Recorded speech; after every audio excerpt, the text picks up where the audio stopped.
ونستعينه ونستغفره ونعوذ بالله من شرور أنفسنا ومن سيئات أعمالنا من يهده الله فلا مضل له ومن يضلل فلا هادي له وأشهد أن لا إله إلا الله وحده لا شريك له وأشهد أن محمدا عبده ورسوله أما بعد فإن خير الحديث كتاب الله وخير الهدي هدي محمد صلى الله عليه وسلم وشر الأمور محدثاتها وكل محدثة بدعة وكل بدعة ضلالة وكل ضلالة في النار.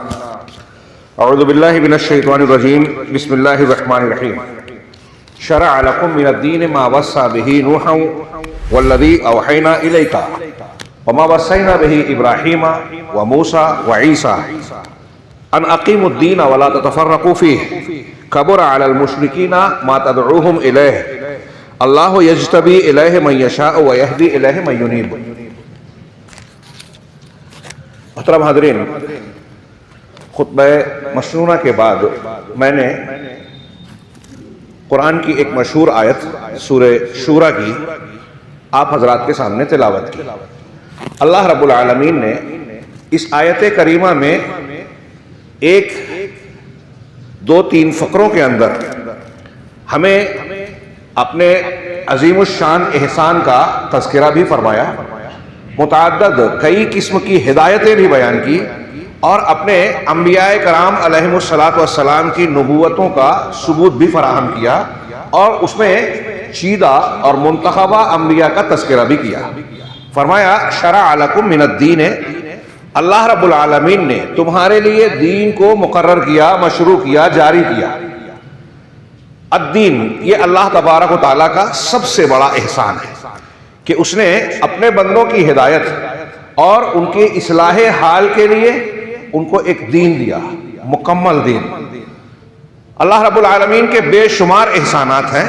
قرآن اور حدیث کی بہت سی دلیلوں کی روشنی میں آپ سنتے رہتے ہیں کہ سب سے عظیم الشان اللہ کا انعام، احسان، وہ اللہ کا دین ہے، صراط مستقیم ہے، سچائی اور حق راستے کی ہدایت ہے.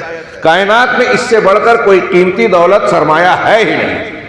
لقد من اللہ علی المؤمنین اذ بعث فیہم رسولا من انفسہم.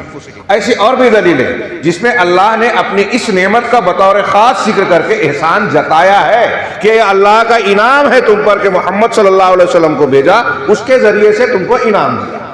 چنانچہ شرع لکم من الدین، تمہارے لیے الدین کو مشروع کیا، مقرر کیا، جس کے ذریعے سے تم اپنی زندگی کا صحیح راستہ متعین کر سکتے ہو. اگر یہ نہ ہوتا سب کچھ مل جاتا، دنیا کی ساری نعمتیں ملی ہوتی. تھوڑی دیر کے لیے اپنے آپ کو سوچئے کہ ہم مسلمان نہ ہوتے، ہم قرآن و حدیث کو نہ جانتے تو کیا ہوتا. گمراہی، شرک، کفر اور ہدایت میں کوئی فرق نہ جانتے. نتیجہ جانوروں کی طرح کھانے پینے والی زندگی تو گزار لیتے، لیکن دنیا کی بھی بہت ساری سعادتوں سے محرومی کے بعد، اس دنیا سے جانے کے بعد اللہ رب العالمین کے انتہائی بھیانک اور ہولناک عذاب کا لقمہ بنتے. اس سے بڑھ کر کوئی نقصان نہیں ہے. اس سے بچنے کا صرف ایک راستہ ہے، الدین، وہ دین جو اللہ تبارک و تعالیٰ نے ہمارے اور آپ کے لیے مشروع کیا اور بتایا کہ یہ ہدایت کا، یہ سچائی کا راستہ ہے جو جنت تک پہنچانے والا ہے. شرع لکم من الدین، کون سا دین؟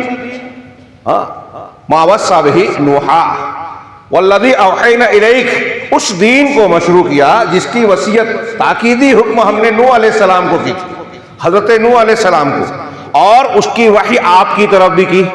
علامہ ابن کثیر نے کہا کہ دیکھیے، آدم علیہ السلام کے بعد پہلے نبی اور باقاعدہ رسول، پہلے رسول نوح علیہ السلام کا ذکر کیا اور اس کے فوراً بعد آخری رسول کا ذکر کیا، کہ نوح کی طرف جو وحی کی اور اس کے بعد آپ کی طرف. والذی اوحینا الیک ووصینا بہ ابراہیم وموسیٰ وعیسیٰ. پھر علامہ کثیر کہتے ہیں کہ پہلے اور آخری رسول کا ذکر کر کے درمیان کے منتخب اور چنندہ پیغمبروں کا، رسولوں کا ذکر کیا کہ وہ چیز جس کا تاکیدی حکم، جس دین کا تاکیدی حکم ہم نے ابراہیم کو دیا، موسیٰ کو دیا اور عیسیٰ کو دیا. نوح علیہ السلام، جناب محمد رسول اللہ صلی اللہ علیہ وسلم، موسیٰ، عیسیٰ، ان پانچوں کا تذکرہ ایک آیت میں کیا. ٹھیک اسی طریقے سے ان پانچوں کا تذکرہ سورہ احزاب کی آیت میں کیا گیا. وَإِذْ أَخَذَ اللَّهُ أَخَذْنَا مِنَ النَّبِيِّينَ مِيثَاقَهُمْ. ومن کا ومن ابراہیم و موسیٰ و عیسیٰ ابن مریم، یہ پانچوں کا تذکرہ عام طور سے اہل السنہ والجماعہ کے علماء کرام کہتے ہیں کہ یہ پانچ اولو العزم رسول ہیں، صفوۃ الصفوہ، چنندہ لوگوں میں بھی چنندہ۔ آپ عقیدے کی کتابوں میں پڑھیں گے اور جانتے ہیں، یہ ہمارے بچوں کو ہم پڑھاتے ہیں، سمجھاتے ہیں کہ تو تمام انسانوں میں سب سے افضل گروہ انبیاء کرام کا ہے۔ انبیاء کرام کی تعداد اس روایت میں اگرچہ کلام ہے 1,24,000 جو بیان کی جاتی ہے، اس میں کلام ہے، ان میں سے 313 رسول ہیں۔ انبیاء میں ان رسولوں کا درجہ اونچا، تمام انسانوں میں انبیاء سب سے بہتر، انبیاء سے اونچے رسول۔ یہاں یاد رکھیں انبیاء کا درجہ سب سے اونچا ہے قرآن و حدیث کی۔ اگر کوئی کہتا ہے کوئی یہ کہتا ہے کہ ہمارے پیر صاحب، شیخ صاحب، مشیخت یہ انبیاء سے اونچے درجے کے ہیں، ایسا اہل تصوف کے یہاں پایا جاتا ہے، یہ قول، یہ بات، یہ عقیدہ پایا جاتا ہے۔ علماء سلف نے لکھا کہ جو ایسا عقیدہ رکھے وہ کافر ہو جائے گا، قرآن و حدیث کا منکر ہو جائے گا۔ تو انبیاء سب سے اونچے، ان کا دین سب سے اعلیٰ۔ اگر کوئی یہ سمجھتا ہے کہ اللہ تعالیٰ نے یہ جو دین ان انبیاء کو عطا کیا، شرع لکم من الدین ما وصینا بہ نوحا، کہ ہم نے نوح کو جو دیا، آپ کو دیا، ابراہیم، عیسیٰ اور موسیٰ کو دیا، اس سے بہتر دین کوئی اور ہے جو آنکھ بند کر کے کشف اور اعلان کے ذریعے سے براہ راست اللہ سے لیتے ہیں، اور انبیاء کی انہیں ضرورت نہیں ہے، وہ بھی کفر کے راستے پر چلتے ہیں۔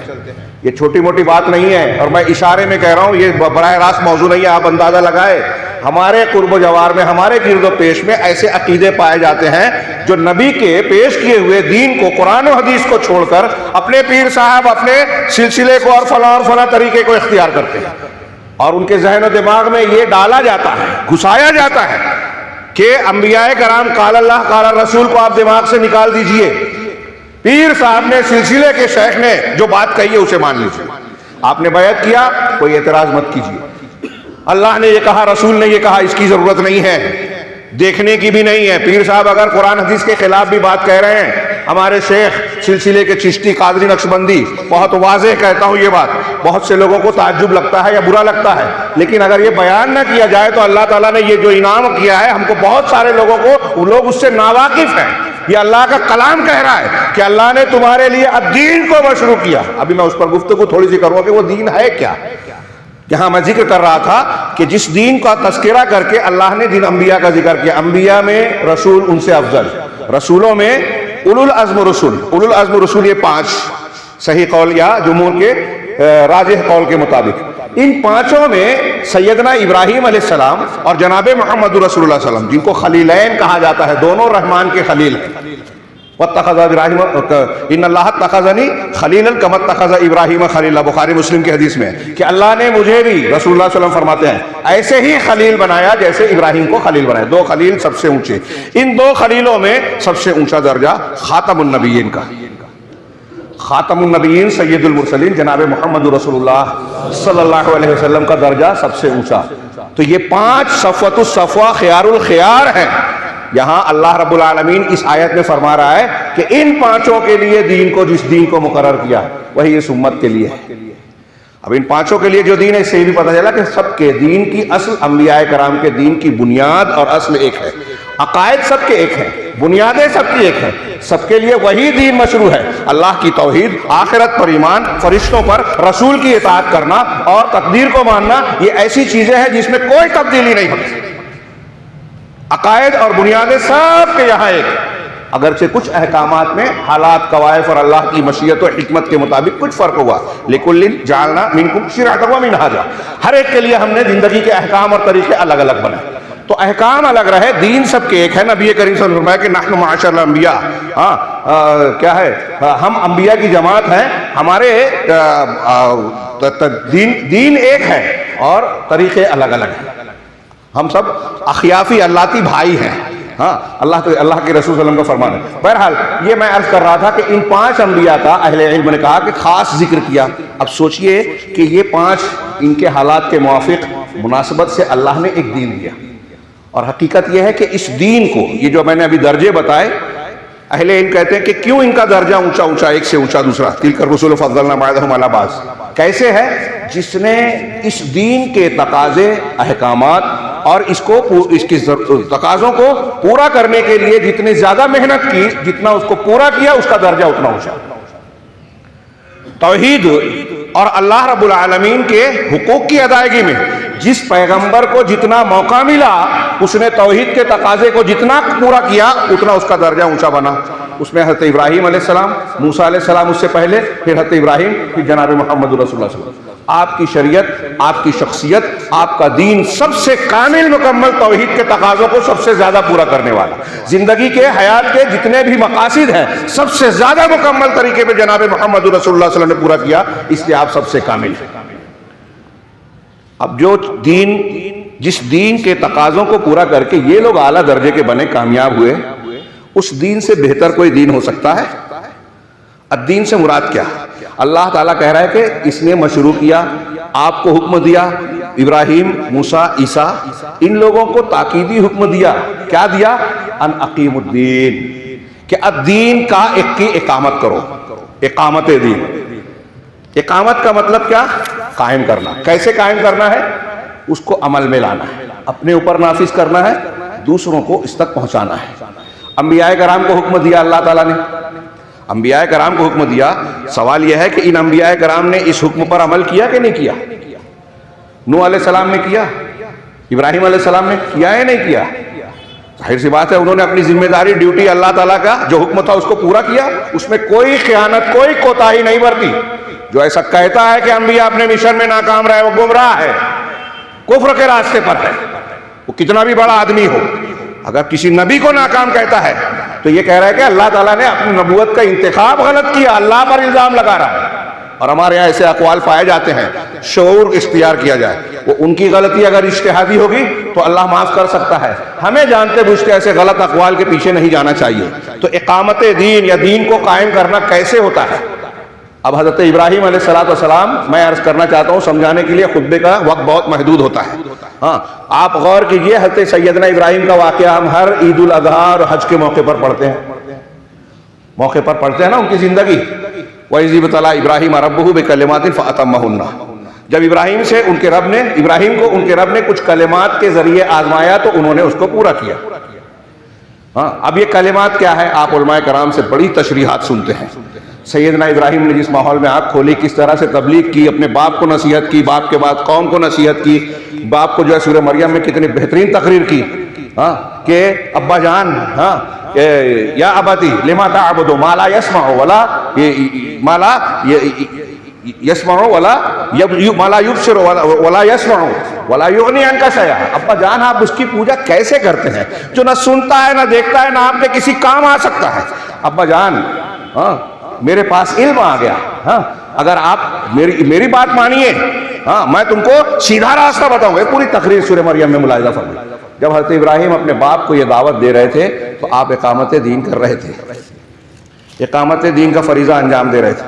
جب قوم سے کہہ رہے تھے کہ یہ ستارے کو تم پوچھتے ہو، چلو تھوڑی دیر میں مان لوں بطور مناظرہ، ڈوب گیا، کہا یہ نہیں ہو سکتا، چاند کو مانتا ہوں۔ پھر وہ ڈوبا تو سورج کو کہا، وہ بھی ڈوب گیا تو کہا کہ تمہارے شرک سے میں بری ہوں۔ میں اس ذات کی طرف رخ کرتا ہوں جس کو جو انی وجہت وجہی الذی فطر السماوات، جس نے آسمان زمین کو پیدا کیا، یہ چاند سورج ستارے جس کے حکم کی پیروی کر رہے ہیں، جس کی مخلوق ہے، میں اس کو مانتا ہوں، وہ میرا رب ہے، اور تمہارے ان بنائے ہوئے رب ارباب سے میں چھٹکارا حاصل کرتا ہوں، میں اس سے برات کا اظہار کرتا ہوں۔ یہ قوم کو سمجھا رہے ہیں، خود اپنے اوپر نافذ کر رہے ہیں، اپنے بیٹے کے گلے پہ چھری چلا رہے ہیں، اللہ کے حکم سے اپنی بیوی بچے کو جو ہے بے آب ہو گیا وادی میں، مکہ کی وادی میں چھوڑ کے آ رہے ہیں۔ یہ جتنے کام حضرت ابراہیم کر رہے ہیں سب اقامت دین ہے۔ یوسف علیہ السلام جب اپنے قید خانے میں قیدی ساتھیوں سے کہہ رہے ہیں، یا صاحب السجن ارباب متفرقون خیر ام اللہ الواحد القہار، اے میرے قیدی ساتھیوں، دونوں ساتھیوں، کیا کئی ارباب بہتر ہیں یا ایک اللہ رب العالمین جو سب پر قوت اور قدرت اور تسلط رکھتا ہے؟ یہ حضرت یوسف علیہ السلام جب اپنے ساتھیوں کو دعوت توحید دے رہے ہیں اور شرک سے یہ کہہ کر منع کر رہے ہیں کہ ما تعبدون من دون اللہ ان ہی الا اسماء سمیتموها انتم وآباؤکم ما انزل اللہ بہا من سلطان، کہ جن کی تم پوجا پاٹ کر رہے ہو نا، یہ وہ بت ہیں جس کو تم نے مقرر کر لیا، تم نے اپنے طرف سے نام رکھ لیا کہ یہ خواجہ ہیں، یہ فلاں ہیں، یہ فلاں حاجت پوری کرتے ہیں۔ اللہ نے کوئی دلیل نہیں اتاری۔ یہ شرک کا رد جب نبی کرتا ہے، توحید کی دعوت دے رہا ہے، اپنے اوپر توحید کے تقاضوں کو نافذ کر رہا ہے، یہ دین کو قائم کر رہا ہے۔ ان اقیم الدین، دین کو قائم کرو۔ اب یہاں الدین سے مراد کیا ہے؟ ایسے آپ پورے انبیاء کے واقعات، نبی کریم صلی اللہ علیہ وسلم کی پوری حیات طیبہ دیکھیے، آپ اپنے طور سے جن کے جن تقاضوں پر عمل کر رہے ہیں اور قوم اور امت کو جو کچھ بتا رہے ہیں، یہ سب دین کو قائم کرنے کا حصہ ہے۔ اور اس دین کی بنیاد کیا ہے؟ ان اقیم الدین کیا ہے؟ دین کو قائم کرنا ہے۔ وہ دین کیا ہے؟ اس دین کا معنی ہم شریعت اسلام، جس کی اصل الاصول توحید ہے، عبادت کو اللہ کے لیے خالص کرنا۔ تمام انبیاء کا بنیادی پیغام یہی تھا، رسالت یہی تھی۔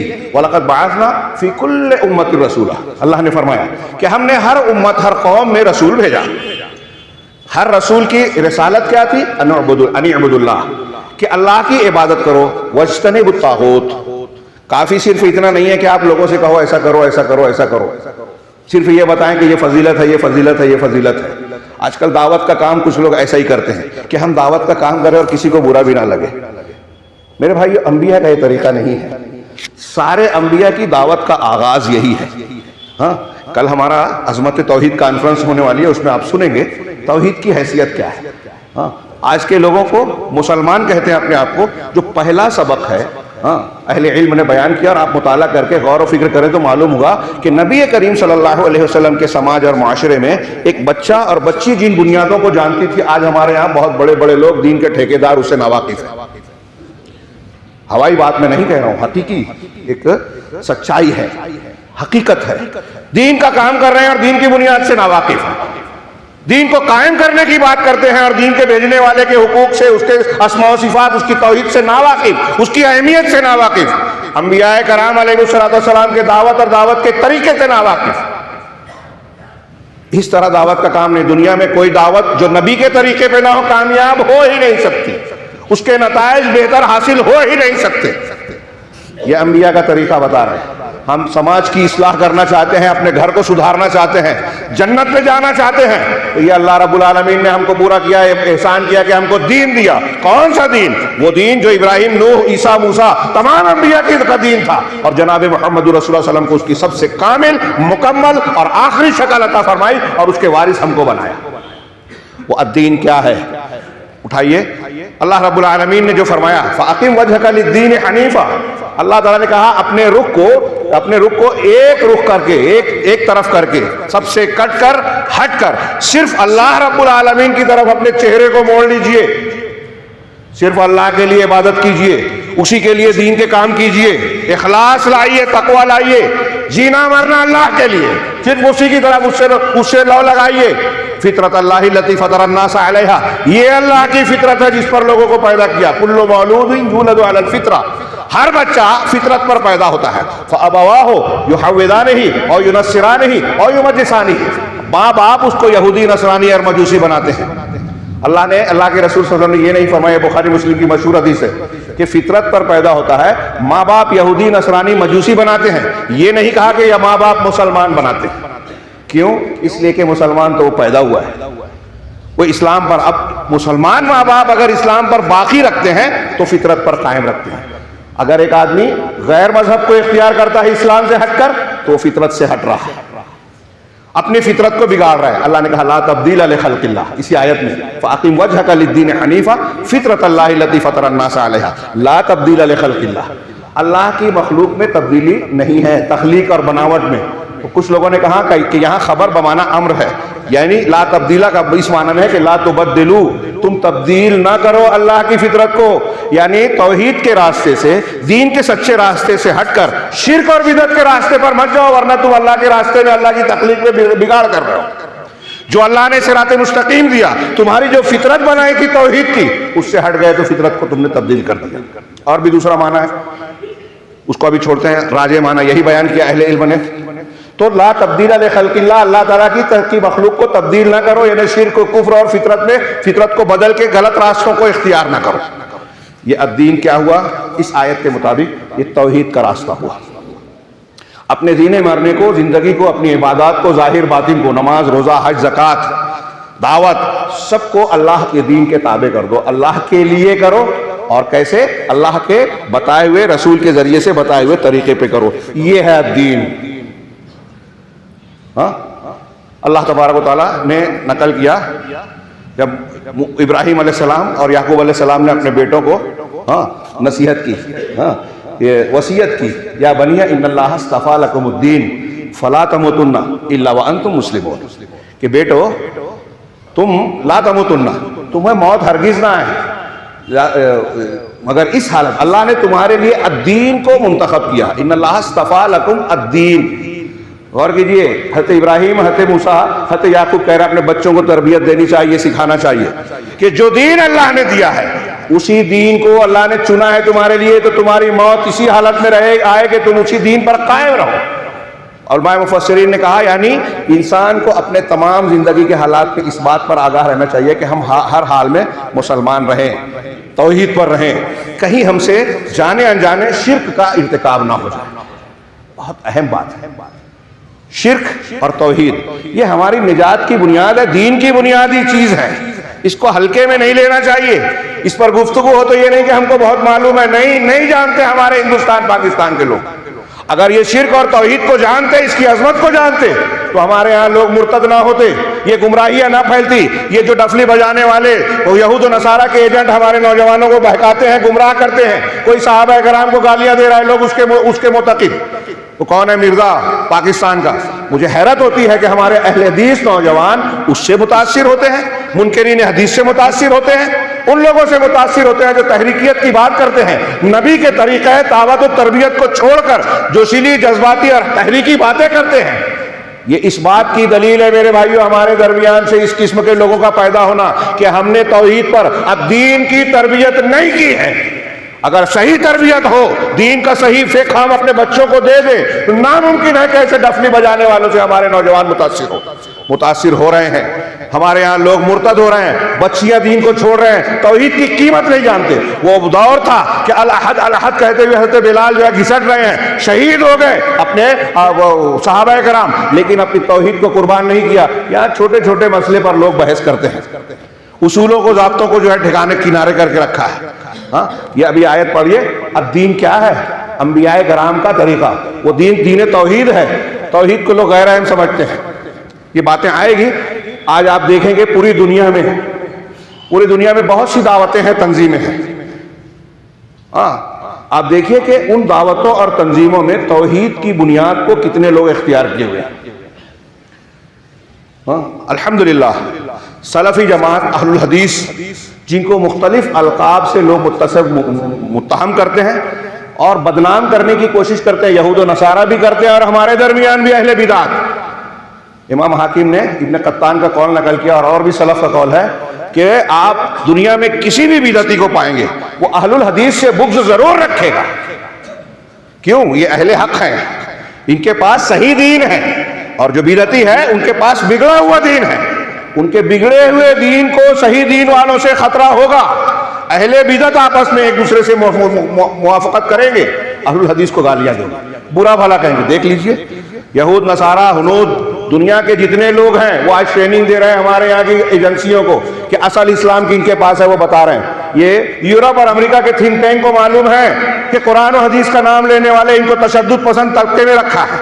مسلمانوں کے 3 کیٹیگری میں پہلا تشدد پسند، اس میں کہا کہ یہ سلفی اہل الحدیث ہیں جو حضرت ابوبکر صدیق اور عمر فاروق کے دین کی بات کرتے ہیں، یہ ہمارے لیے خطرہ ہے. یہ یہود و نصارہ جانتے ہیں، ہمارے لوگ بہت سے نہیں جانتے ہیں. اور اس دین سے دور کرنے کے لیے ہمارے درمیان کچھ سوراخ کرنے والوں کو بھیجا جاتا ہے. یہ مرزا محمد علی انجینئر یہاں کون سنتا ہے کون نہیں مجھے نہیں پتا، اور اس قسم نام لے کے کہہ رہا ہوں، ضرورت ہے. وہ اس لائق نہیں ہے کہ نام لیا جائے، جاہل آدمی ہے، عقیدہ سلف کی بنیادوں سے ناواقف ہے. کچھ چیزوں کو جان کے علماء کو چیلنج کرتا ہے، ہمارے نوجوان لائک کرتے ہیں. عجیب بات ہے. اب خارجیوں سے متعلق حدیث میں اکثر ذکر کرتا ہوں، بہت سے لوگوں نے سنا ہوگا اگر درست سنتے ہوں. اکثر ذکر کرتا ہوں کہ نبی کریم صلی اللہ علیہ وسلم نے خارجیوں کا ذکر کر کے کہا کہ ان کی نماز دیکھ کے تم اپنی نماز کم سر سمجھو گے. کن سے کہا اللہ کے رسول صلی اللہ علیہ وسلم نے؟ صحابہ کرام سے. صحابہ کرام جو نبی کے بعد لوگوں کے لیے نمونہ ہے. تم اپنی نماز کو کم سمجھو گے ان کی نماز کے سامنے, اپنے روزوں کو حقیر سمجھو گے ان کے روزوں کے سامنے, اپنی تلاوت کو کمتر سمجھو گے ان کی تلاوت کے سامنے. لیکن ان کا حال کیا ہوگا؟ یمرقون من الدین, الدین سے جس کی ہم بات کر رہے ہیں, وہ دین سے باہر نکل جائیں گے. کیسے؟ کما یمرق السہم من الرمیہ, ایسے ہی جیسے تیر شکار کو چھید کر باہر نکل جاتا ہے, ایسے ہی وہ دین سے نکل جائیں گے. اللہ کے رسول نے ان کے بارے میں کیا کہا؟ کئی حدیثیں دیکھیے. اگر وہ مل جائیں تو انہیں قتل کرنا, مجھے مل جائے تو عاد کی طرح قتل کروں گا. قوم عاد کو جس طرح اللہ نے صفحہ ہستی سے مٹا دیا, نیست نہ ان کا کوئی نشان بھی باقی نہیں, اس طرح میں ان کو قتل کروں گا. ہاں, اللہ کے رسول نے فرمایا کہ وہ شر الخلق والخلیقہ ہیں, مخلوق میں بدترین لوگ, سب سے برے. میں نے مختلف خطابات میں کہا کہ آج جو خارجی لوگ ہیں نا, ان کی مسلک پر چلنے والے نام سے آج ہمارے یہاں نہیں ہے, لیکن جیسے مسلمانوں کو بلا وجہ کافر قرار دینا, کسی کو برا لگے تو معاف کیجئے گا, لیکن بالکل صحیح بات بتا رہا ہوں کہ آپ فی ظلال القرآن سید قطب کی پڑھیے, ان کی معالم فی التاریخ پڑھیے. اس میں انہوں نے کہا کہ آج پورے اسلامی دنیا میں کوئی مسلمان معاشرہ بچا ہی نہیں ہے. مسجدوں کے مناروں سے اذان ہوتی ہے, اشہد ان لا الہ الا اللہ اشہد ان محمد, یہ سید قطب صاحب کہہ رہے ہیں, اللہ معاف کرے ان کو, لیکن وہ کہہ رہے ہیں کہ اذان سے شہادتین کے کلمے تو بلند ہو رہے ہیں, لیکن یہ مسلمان نہیں ہیں. یہی بات ہمارے ہاں شیخ ابو العلا مودودی صاحب رحمہ اللہ نے فرمائی. انہوں نے کہا آج ہمارے ہاں ایک طبقہ ہے جو کہتے ہیں وَمَن لَمْ يَحْكُم بِمَا أَنزَلَ اللَّهُ فَأُولَٰئِكَ هُمُ الْكَافِرُونَ. اس بنیاد پر مسلمانوں کو کافر کر رہے ہیں. اس کی آیت کا مفہوم کفر کا اطلاق کن شرائط اور کن آداب و موانع کی بنیاد پر کیا جاتا ہے کسی مسلمان پر, ان اصول و ضوابط کو کنارے رکھ کر, سلف کی تفسیرات کو کنارے رکھ کر کتنے مسلمانوں کو کافر قرار دے دیا. یہ خارجیت ہے. اور آج ہمارے یہاں یہ بہت عام ہے, حکام کے خلاف, علماء کے خلاف بھڑکانا. یہ یہود و نصارے کے ایجنڈے میں ہے کہ اگر نئی نسل کے مسلمان مردوں عورتوں کو شکار کرنا ہے تو ان کو علماء سے بدگمان کرو. اور یہ مرزا علی انجینئر, راشد ساز اور ڈاکٹر اسرار, تحریکیت, یہ ساری تحریکیں اسی ایجنڈے پر عمل کر رہی ہیں. ہماری نئی نسل کو علماء سے بدگمان کر رہی ہیں, دین سے بدگمان کر رہی ہے, اور جوشیلے جذبات نعروں کے ذریعے سے بتاتے ہیں کہ دین اس میں ہے, آپ کی عزت اس میں ہے, جبکہ اس میں عزت نہیں ہے, خطرہ ہے. اصل دین سے انحراف ہے, نبی کے طریقے سے انحراف ہے. نبی کا طریقہ کیا ہے؟ میں وہی بتانا چاہتا ہوں آج کے خطبے میں, کہ اللہ نے ان انبیاء کا ذکر کیا اور کہا ان اقیم الدین, دین کو قائم کرو. اب الدین کی وضاحت میں پہلے کر رہا تھا کہ لوگ دین کا معنی ہی نہیں سمجھ رہے. کسی نے حکومت کا قیام, اب یہ اقامت دین کا ہمارے یہاں ایک طبقہ یہ معنی لیتا ہے کہ اقامت دین اقامت حکومت ہے. بتائیے حضرت نوح علیہ السلام نے حکومت قائم کی, حضرت یوسف علیہ السلام کر سکے حکومت قائم, حکومت میں شریک ہوئے, اس میں کوئی کہہ سکتا ہے؟ کتنے انبیاء نے حکومت قائم کی؟ اب جب یہ بات آڑے آئی تو کہہ دیا کہ انبیاء کرام اپنے مشن میں کامیاب نہیں ہو سکے. کتنی بڑی جسارت ہے. مولانا ابو العلا مودودی صاحب کی تحریروں میں ہے. دین کی بنیاد, دین کی اصطلاح انہوں نے بیان کی, 4 بنیادی اصطلاحیں پڑھی. دین کو اسٹیٹ قرار دیا, سیاسی دین بنا دیا. انبیاء کرام سے آپ سیکھیں گے یا بعد کے لوگوں سے سیکھیں گے؟ ہم کو ان کی شخصیت سے ویر نہیں ہے, کسی پر طنز و تعریض مقصود نہیں ہے. اللہ نے جو اہتمام کیا دین دے کر, قرآن سنت, وہ ہمارے اور آپ کی ہدایت کے لیے ہے. ہم کسی کا لحاظ کر کے اس ہدایت کو چھپائیں کہ لوگوں کو برا لگ جائے گا. اگر یہی سوچ کر نبی صلی اللہ علیہ وسلم اپنے قوم, اپنے رشتہ داروں کو حق و ہدایت نہ بناتے تو وہ بھی ان کے دوست ہوتے نا. نبوت, رسالت اور توحید کی دعوت سے پہلے امین و صادق کہلاتے تھے, ہم سب پڑھتے جانتے ہیں. وہ آپ کے پاس امانتیں رکھتے تھے, آپ کو اپنے درمیان سب سے بہتر انسان مانتے تھے. کیا جھگڑا تھا نبی کریم صلی اللہ علیہ وسلم کا؟ لکم دینکم ولی دین, یہ دین کا جھگڑا تھا. تمہارے لیے تمہارا دین, میرے لیے میرا دین. آخر میں کہ حجت ہم نے پوری کر دی, بتا دیا, قرآن و سنت کی تعلیمات واضح ہیں. اب اگر نہیں مانتے ہو تو ہم نے اپنا کام کر دیا. ایسا نہیں ہو سکتا کہ دین کے معاملے میں ہم تم سے سمجھوتا کریں, تمہاری غلط بات کو صحیح کہیں, خاموش رہیں. نہیں ہو سکتا. نبی کا طریقہ سمجھوتا نہیں ہے, شرک سے خاص طور سے. شرک پر خاموش رہے. ہم آج شرکیات کو دیکھ رہے ہیں. حکومت قائم کرنا ہے, دین کو کیا اقامت دین کرنا ہے, تو پوری تفسیر ہی بدل گئی ہمارے یہاں. ان اقیم الدین, دین کو قائم کرو. اب الدین سے مراد میں جو آپ کو بتا رہا تھا, ایک اور اشارہ کر دوں، حدیث جبرائیل آپ نے بہت بار سنی ہوگی، پڑھی ہوگی. حضرت جبرائیل علیہ السلام صحابہ کے بیچ میں رسول اللہ صلی اللہ علیہ وسلم کے پاس تشریف لائے اور دو زانو ہو کر بیٹھے، سوالات کیا. وقت بہت کم ہے، ڈیٹیل میں نہیں جاتا. سوالات کیے. بخاری مسلم میں حدیث ہے کہ مل اسلام، اسلام کیا ہے. آپ نے اسلام کے 5 ارکان کو بتایا جو ہم جانتے ہیں، شہادتین، نماز، روزہ، حج، زکوٰۃ، پانچوں چیزیں بتائی. پھر پوچھا ایمان کیا. اس نے حضرت جبرائیل نے کہا صحیح کہا. انسانی شکل میں آئے تھے، اب صحابہ پہچانتے نہیں تھے. جب آپ نے کہا صحیح کہا، پھر پوچھا اس ایمان کیا ہے. تو ایمان کی 6 بنیادیں بیان کیا. اللہ پر ایمان، فرشتوں پر ایمان، کتابوں پر ایمان، رسولوں پر ایمان، آخرت پر ایمان، تقدیر کے بھلے برے پر ایمان. یہ 6 ایمان کی بنیادیں بیان کی. پھر اس کے بعد پوچھا احسان کیا ہے.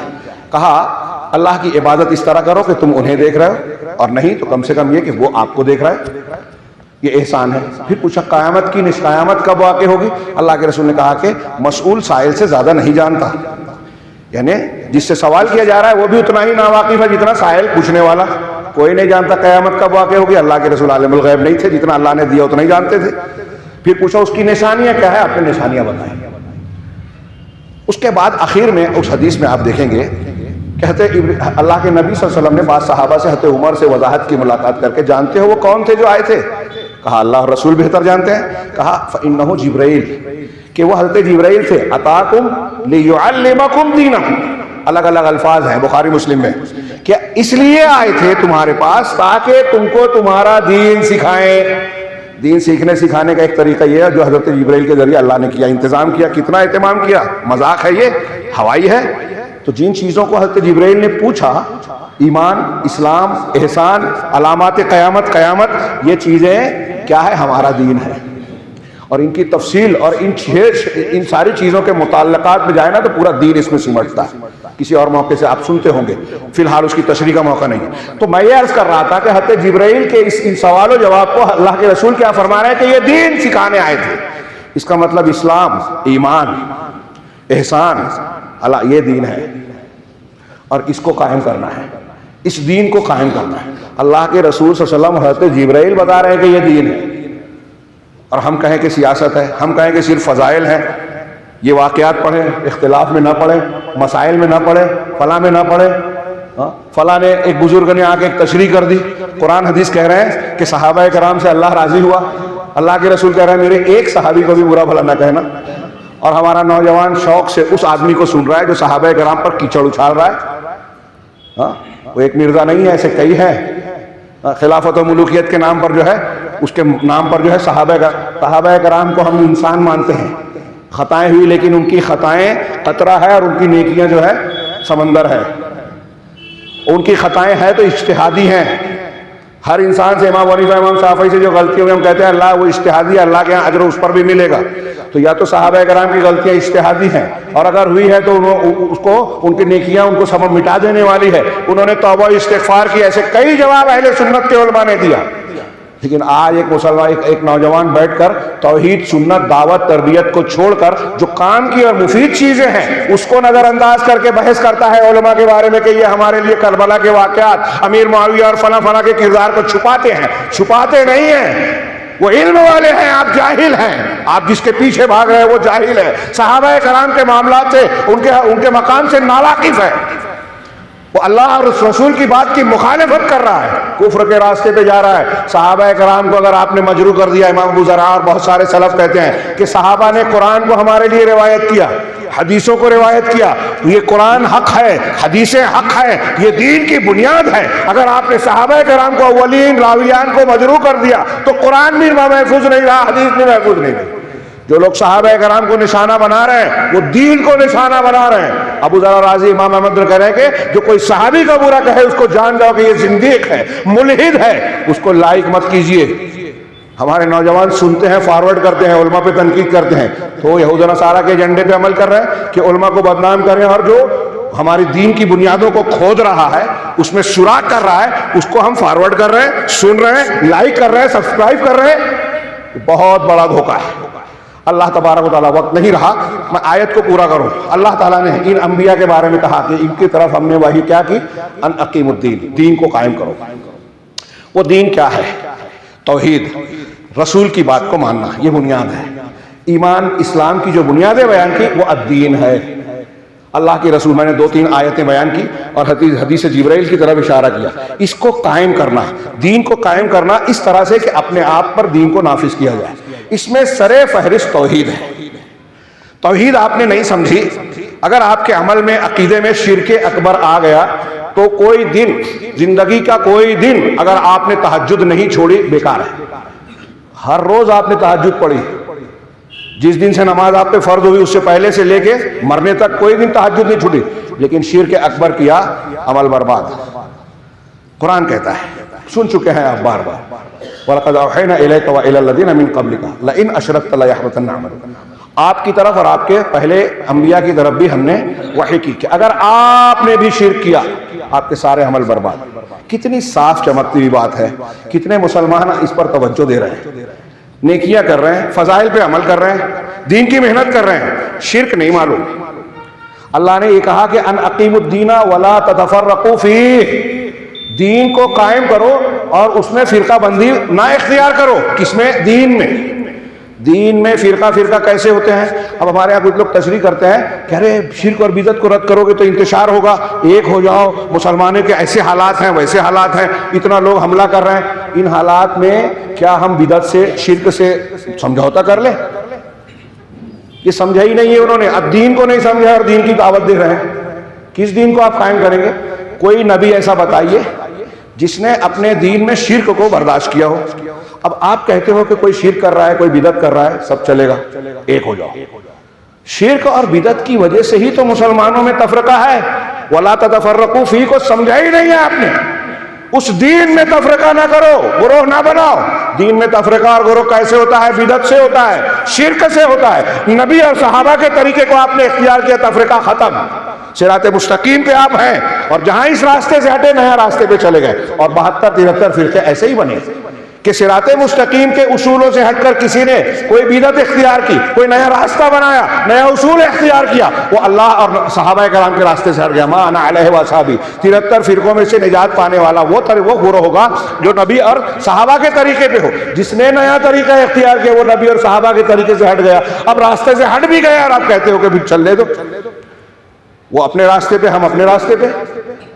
آگے اللہ نے فرمایا وقت ہو چکا ہے، کبر علی المشرکین ما تدعوہم الیہ، دین کو قائم کرو، اس میں فرقہ نہ بنو، تفرقہ نہ ڈالو، بدعت اور خرافات کو ختم کر کے قرآن و حدیث کی دعوت اگر آپ دیں گے تو آپ مسلمانوں کے ہر حال میں اصلاح کریں گے۔ آج مسلمانوں پر جو مصیبتیں ہمارے خلاف دشمنوں کے ایجنڈے، سازشیں جو کام کر رہی ہیں، ان سے اگر بچنا ہے تو توحید اور سنت کو اختیار کرنا ہوگا۔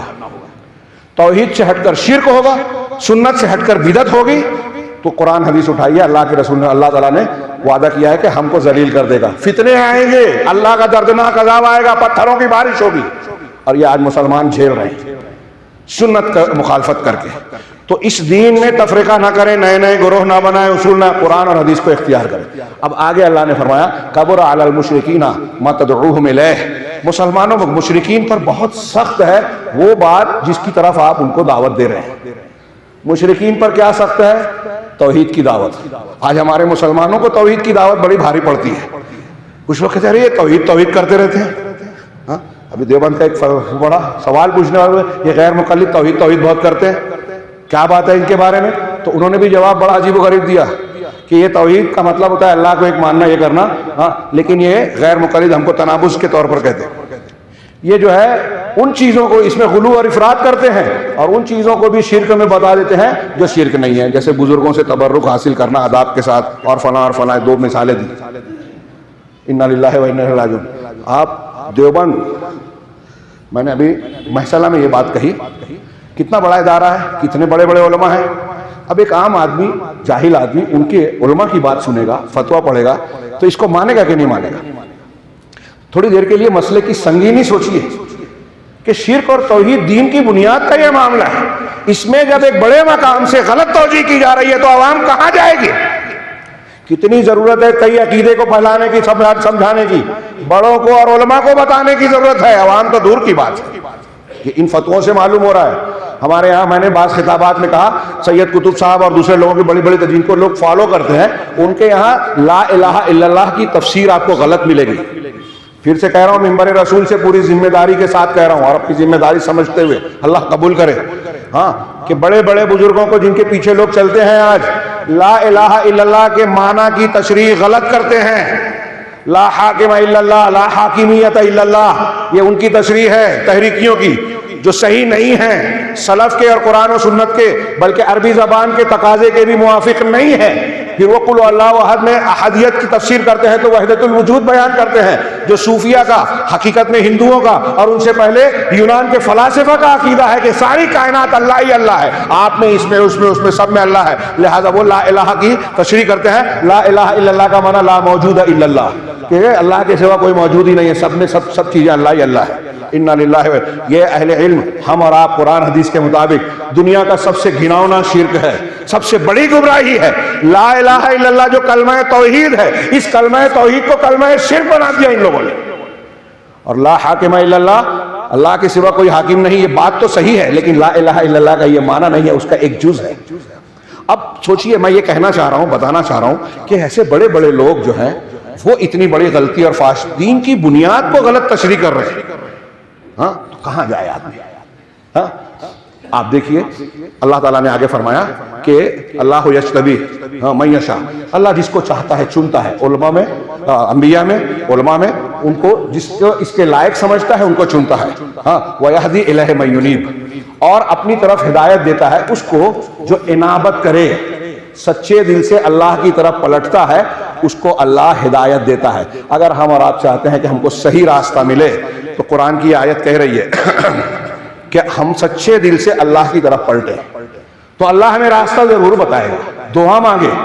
ہاں علامہ عبد الرحمن ابن ناصر سعدی کہتے ہیں کہ اس آیت کے ساتھ اگر آپ اس آیت کو بھی ملا لیں, ہاں کہ وَاتَّبِعْ سَبِيلَ مَنْ أَنَابَ إِلَيَّ, اور اس کی اطاعت کرو جو میری طرف انابت کرتا ہے. اور ان دونوں کو آیتوں کو ملانے کے بعد صحابہ کرام کے حالات کو پڑھو. یہ عبد الرحمن بن ناصر السعدی بہت بڑے مفسر سعودی کے گزرے ہیں, استاد الاساتذہ, ہاں بہت بڑے عالم, بڑی کتابوں کے مصنف. وہ کہہ رہے ہیں کہ ان دونوں آیتوں اور صحابہ کے حالات کو دیکھیں تو پتہ چلتا ہے کہ صحابہ کرام انابت میں دوسروں سے سب سے آگے تھے, لہٰذا ان کی اتباع کرنی چاہیے, اور خاص طور سے خلفائے راشدین کی.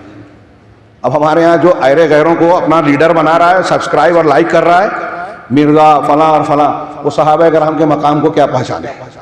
عبداللہ بن مبارک سے کسی نے پوچھا کہ عمر بن عبدالعزیز زیادہ افضل تھے یا امیر معاویہ؟ کہا کیا؟ ابن مبارک نے کہا کہ عمر بن عبدالعزیز حضرت امیر معاویہ کی ناک میں اللہ کے رسول صلی اللہ علیہ وسلم کے ساتھ چلتے ہوئے جو غبار گیا تھا نا, مٹی کا ایک تینکا, وہ بھی عمر بن عبدالعزیز سے زیادہ افضل ہے. تو مقام صحابیت کو تم نے سمجھا ہی نہیں ہے. یہ قرآن و حدیث کا رد ہے کوئی صحابی پر اعتراض کرنا. اللہ کو نہیں معلوم تھا کہ یہ غلطیاں صحابہ سے ہوگی یا یہ بات ہوگی, واقعات ہوں گے, اور اس بنیاد پہ ان کو پہلے ہی سے کہہ دیا, اس کے بغیر, اس کو جانے بغیر کہہ دیا اللہ سے. یہ شیعوں کا عقیدہ ہے کہ اللہ کو پہلے معلوم نہیں تھا, بعد میں پتہ چلا. یہ بدا ہے, کوئی ایسا مانے تو کافر ہو جائے گا. اللہ کو ہر بات کا علم تھا, پھر بھی کہا اللہ صحابہ سے راضی ہے. بات پھر سے پھیل گئی. میں واپس آؤں, یہ عرض کرنا تھا کہ اللہ تبارک و تعالیٰ نے یہ دین دیا اور کہا کہ اللہ اس کو ہدایت دیتا ہے جو اس کی طرف انابت کرتا ہے سچائی کے ساتھ. اب انابت کیسے کرنا ہے, اس میں آگے کی جو آیتیں ہیں میں آپ لوگوں سے گزارش کروں گا کہ اس میں آگے پڑھیں. علامہ ابن کثیر نے آگے 2-3 آیتوں میں جو یہود و نصارہ کا ذکر کرنے کے بعد کہا کہ فَلِذَلِكَ فَادْعُ إِلَيْهِ, کہ اسی وجہ سے آپ اسی کی طرف دعوت دیجئے. وَاسْتَقِمْ كَمَا أُمِرْتَ, یہ آگے کی آیت ہے ایک آیت کے بعد, اور جیسے آپ کو حکم دیا گیا ویسے ہی آپ دین پر قائم رہیں. نبی کو بھی کہا گیا کہ جو دین آپ کو دیا اسی پر قائم رہے, ادھر ادھر نہ جائے. تو ہم کو بھی اس کی پابندی کرنی ہے. دین سیکھنے کے لیے عوام کی جہاں تک بات ہے وہ علماء ربانیین کو دیکھیں. یہ جو ایرے غیر نتو خیرے بغیر سند کے جو ہمارے درمیان کود پھاند رہے ہیں, اچھل کود رہے ہیں, اور یہود و نصارہ کے ایجنٹ ان کو مشہور کرتے ہیں, لائک کرتے ہیں. نوجوان دکھتا رہے کل تقریر ہوئی 1 لاکھ لوگوں نے سن لیا تو سمجھتے ہیں بڑا عالم ہے. جی نہیں, یہ جتنے باطل پرست ہیں اس طرح کی چیزوں کا استعمال کرتے ہیں. ہمارے خلاف جال بنے گئے ہیں, کہاں کہاں سے سازش کی گئی ہے ہم کو اندازہ بھی نہیں ہے. نصاب تعلیم سے, میڈیا سے, کتاب سے, ٹی وی چینل سے, اور مختلف قسم کے جو ہمارے لوگ موبائل پر پروگرام دیکھ رہے ہیں, کہیں فحاشی شہوات کے فتنے ہیں, شبہات کے فتنے ہیں. ایسے میں بہت ضروری ہے میرے بھائیوں, خاص طور سے نوجوان لڑکوں اور لڑکیوں, آپ کا سودا آپ کے ایمان کی وجہ سے آپ کو اہمیت دی جا رہی ہے. آپ جب تک مسلمان ہیں ان کے نزدیک شکار ہیں, ٹارگٹ ہیں, ان کے ہو گئے, کوئی حیثیت نہیں, اوقات نہیں, نہ ان کے نزدیک نہ اللہ کے نزدیک کوئی اوقات نہیں. ہمارا سب سے قیمتی سرمایہ یہ انبیاء کو کے ذریعے سے جو اللہ نے ہم کو دین دیا ہے, اس دین کو سیکھیں. تھوڑی سی محنت کریں گے آپ کو پتہ چلے گا کہ کون علماء ہے جن کی طرف رجوع کرنا چاہیے. علماء ربانیین بعمل, جن پہ فتووں پر بھروسہ اور اعتماد کرنا چاہیے, ان کی طرف رجوع کرنا چاہیے. ان جاہل لوگوں کو جو غیر مسلمین کے ایجنڈے پر کام کر رہے ہیں, ان کو آپ ساتھ نہ دیں. دین کو صحیح راستے سے سیکھیں اور اس کی قدر کریں. اور یہ جو آگے کی آیت میں نے بتایا, اس میں 10 ہدایت ہے. علامہ ابن کثیر نے کہا کہ جیسے آیت الکرسی میں 10 فقرے ہیں, ایسے اس آیت میں 10 فقرے ہیں جس میں جامع ترین ہدایات دی گئی ہیں. اس کا موقع نہیں ہے, انشاءاللہ آپ علماء سے سنیں گے اور توقع ہے کہ مطالعہ کریں گے. اللہ رب العالمین سے دعا ہے کہ وہ ہمیں اس دین کی قدر پہچاننے کی توفیق عطا فرمائے جو نوح سے لے کر اللہ کے نبی صلی اللہ علیہ وسلم تک اللہ نے پسند کیا, اور جس کی بنیاد پر رب العالمین دنیا اور آخرت میں سعادت اور کامیابی سے نوازتا ہے. ہمیں اسے سمجھنے, اس پر عمل کرنے اور اسے اختیار کرنے کی توفیق عطا فرمائے. اس کے تقاضوں کو اپنی طاقت کے مطابق انجام دینے کی توفیق عطا فرمائے, اور اس بات سے بچائے کہ دنیا کی مختلف طاقتیں, افکار اور مختلف تنظیمیں, مختلف طاقتیں ہمیں اس دین سے ہٹانا چاہتی ہیں. اللہ ان فتنوں سے ہمیں محفوظ رکھے, ہمارے نوجوان بچوں بچیوں کو محفوظ رکھے, تاکہ وہ دنیا اور آخرت کی ناکامیابیوں اور اللہ کے عذاب کے شکار نہ بنے. اقول قولی ھذا واستغفر اللہ لی ولکم سائر المسلمین وصلی اللہ علی نبینا محمد. بارک اللہ لنا ولکم فی القرآن المجید ونفعنا وإياكم بالآيات والذكر الحكيم إنه تعالى جواد كريم ملك بر غفور رحيم.